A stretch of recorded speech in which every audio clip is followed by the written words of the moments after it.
If you're afraid of Ahri taking the pressure of lane, how do you counteract that? In this case... thin the wave? Yeah, you thin the wave, but that means these minions do 24 damage in auto. These minions do 12 damage in auto. Where do you stand in this lane? And think about this. Your positioning right now is here. Where should we be standing? Around in this area. Why? I'm sorry. It's around in this area. So to the left side because Tyrin's on that side, and then also because it forces her to choose either wave clear or hit you, right?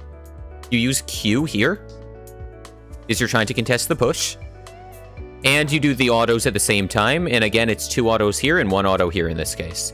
And then after you get those autos, you're going to auto on this minion, this caster here. While waiting for your next Q to come up, you do another Q over here, and then you're probably going to have to last hit this after you do 2 autos over here. But the 2 autos over here is, it depends on the health of this. If it's only 1 auto, it's fine. If it's 3 autos, it's fine. Because you're trying to use all of your abilities, like your autos, your cooldown on auto frame, to do damage to the casters, because the casters are doing all the damage to your minions. Okay. So and also it scares her, so she can't walk here. Is if Ahri is able to walk in this area, she's able to Q and hit all 6 minions at the same time, right? Mm-hmm. But if she's only able to hit either the melee or the caster, she has to choose because she's scared of you using a Q here on her. Okay. You see how you'll push faster? Mm-hmm. And it would also have me hit level 2 first, right? Yeah, if you hit level 2 first, you can just walk up with the corrupting potion that you should have had, start doing autos and a stun on her. Okay. Because you can cede her the push at this moment. This, like, there's no way you're going to win the push. Does that make sense? Or do you have any questions about it? So I feel like I save a lot of my Qs so I don't want to go and so I usually save Qs for poke.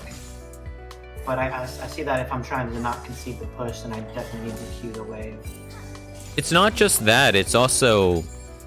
Syndra's Q mana cost at level 1 is only 40 mana. Most champions have much higher mana cost than that. Like, Ahri has to burn 65 per Q. And I guess I'm actually at full mana, so it's honestly like a waste of mana to not Q. It's wasting your mana regen, because you started Doran's Ring in this case. Now, again, if you had Corrupting Potion, you would have less mana regeneration. Corrupting Potion gives you 75 mana per stack, so it gives you 225 mana, but that's all of the mana you get. That being said, you want to actively burn your mana because you're running TP. When you have Corrupting Potion and you can TP back to the lane, that's a lot of extra mana you have compared to your opponent. If you TP at like 4 or 5 minutes in. Because you have that mana from Corrupting, right? Okay. So you really should be using it. It's a resource you have to win the lane.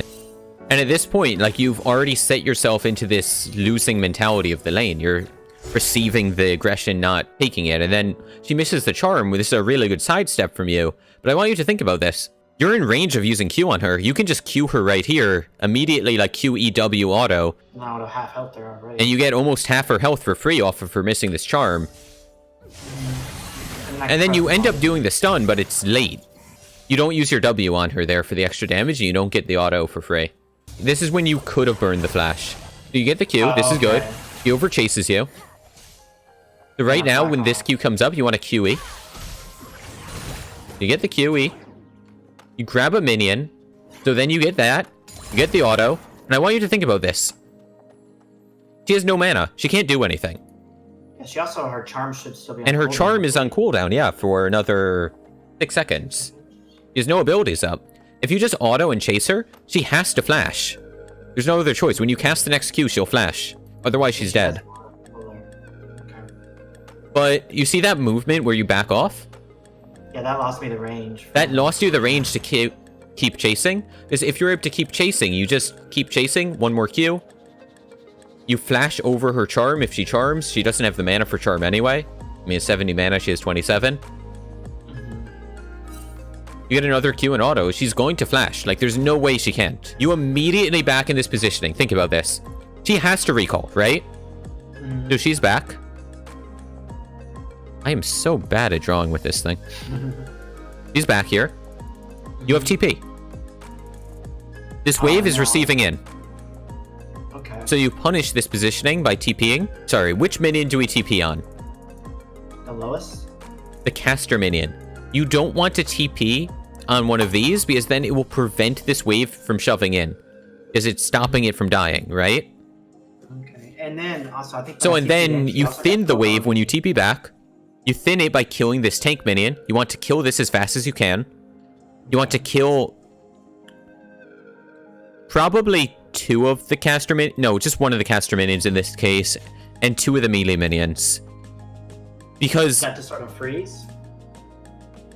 What's going to happen is this wave will thin by the time you TP back. So these melee minions of yours are going to already be dead by the time you TP. So I'm just thinking you need to keep minions so that they have 2 more casters than you. But anyway here, you actually still have a winning position. Keep in mind this, because the wave manipulation that you had, even if it wasn't ideal, look at the XP difference. You see this? Oh, okay. So you're actually in a winning state right now. All you have to do is walk up, use a Q on this, right? Use 1 Q, use a second Q, and then get ready. You're going to walk left and right over here. Because once you have 2 Qs on this, your E is going to kill all 3 of these minions at the same time. If you E through them, you kill these 3 minions while killing the melee as well, because the melee will die to this tank. If you land this stun on her, then she's going to just die to your ultimate if you do a 6 orb ult. Okay. That's what I'm trying to show you about this. That, like, you actually have a free kill that she's offering you here. But you only hit 2 of the casters, right? And you're not positioning in the right spot. Again, you're standing in the wave instead of off to the side. I mean, to me, I would have been standing here, just to be honest with you. Because of turned mirror? Because that way you could get the E angle through her, because she's going to want to walk in this angle. Because she wants to walk here to be able to Q this. So I want to be able to punish that by using Qs here and setting myself up to get a surprise stun. So I'd get like 1 Q here, another Q here, and then try to walk this way, mirror down, right? E through. And it would push these 2 orbs, right? And if you look where she's going to be in a second, you see? Where you can kind of predict the pathing she has to take to push this. So if you set up your orbs beforehand, you're able to punish that. Okay. And because you're about to be hitting 6, like again, see how close you are at this point? And then I would have been a stun in 6 for gold. So I think I've been... Oh, and then I then you take the charm, right? And why do we take the charm? Because we're standing here.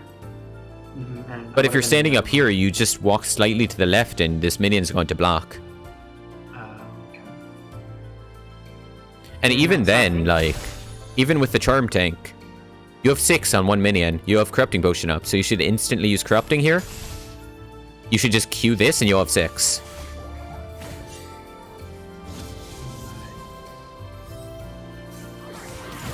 So even now, you get the stun, you get the corrupting, right? And I missed this here too, I think. You don't use your combo. Like, look. 6 orb ult would have won that. So you get the stun. Think about this. You have W up in... Not in time. Your W's on cooldown for 7 seconds, right? So you can't 6 orb ult without a W.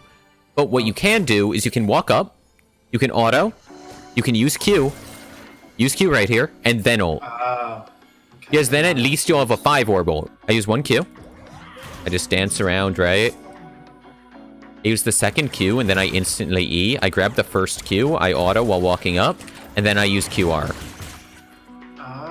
Okay, that seems like a lot easier than the way I was doing it.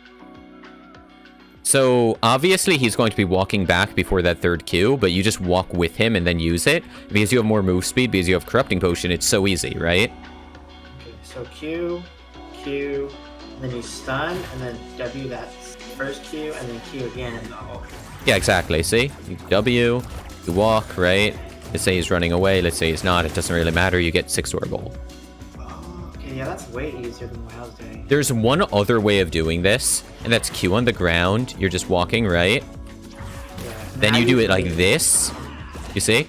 And then you walk and do the same thing. You get a 6 orb ult this way too. So just doing a 1 with stun, it's fine. You get more damage in this combo, but it is harder to land. You have to be better at this left and right movement.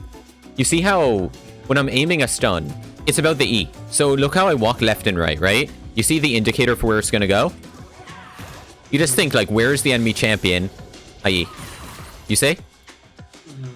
So you walk left and right until you have that moment where it's going to hit. Okay. Focus on punishing when they walk up, and focus on doing your combos correctly. Those are the two biggest things, definitely. The thing that people don't realize is they don't have to play insanely well in low elo games to win. They just have to punish the mistakes they see, while making as few as they can, because they'll still make mistakes. I'm not saying not to make mistakes. I'm saying if you make a few less, and if you punish a few more, there's no way you don't go up.